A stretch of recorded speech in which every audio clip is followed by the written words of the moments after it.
Unoy lam ka isu baremu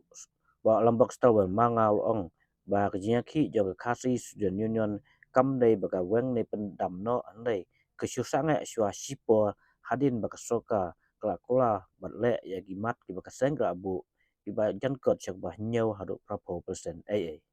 hakajuk ko pol ong ba seng kam simula dawa ban pelai ya gino yalam ki ba sya kem handai haba Iakhih kidon bet ke Jingshah kem handai ki kem nam ta ka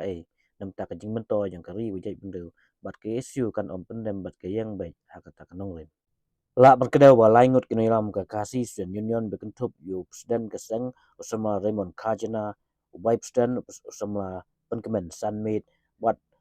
jinas sekretari usama Ruben Najir gasya kem haka kat kedai tarik haki pulit haden ba mi ke huri hura jong ke jingjai dali hakate ke kesengi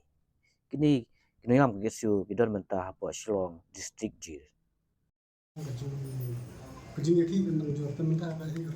Di ke cingkran juga naliang juga seng ombala la borok kini gimat di doa kim urlong. Hari ku makran mana jan borok ila urlong along suka pois katong.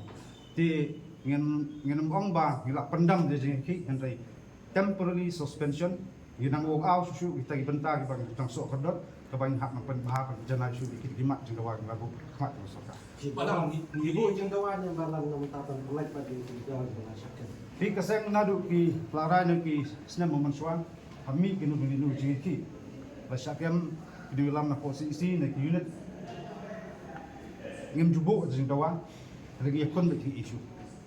kasyong kasorkan i di stat kasorkan dari ba ni sotu ri haman isu haman Iakhih kenan be jeng syakem tentang kawai de kiam makanaru kiam halor kinu rem kiam tang nakadau Iakhih halor isu jingbet jempiang jong kajala jong kajak penduduk alam kami bukan istri sini hari ini di Jingbha yang di orang suspend ya Indonesia baru sebenarnya polis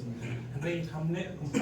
kembali apa orang bikin jam berang ya hamne untuk mereka syuting yang ini fact finding committee tapi bukan yang ini fact finding committee yang suspend yang DC baru SP jam Pembakaran mana bau DC baru SP nomdon bentang ni ke fact finding committee kalau independen bet di namata nilai gitu jinjia kadai ke failure jong DC no SP yang kata pentar nak yang CC ke dan jong lat nanti menlet ikut dalam. kan asli vi iPod ini ke fact finding committee Di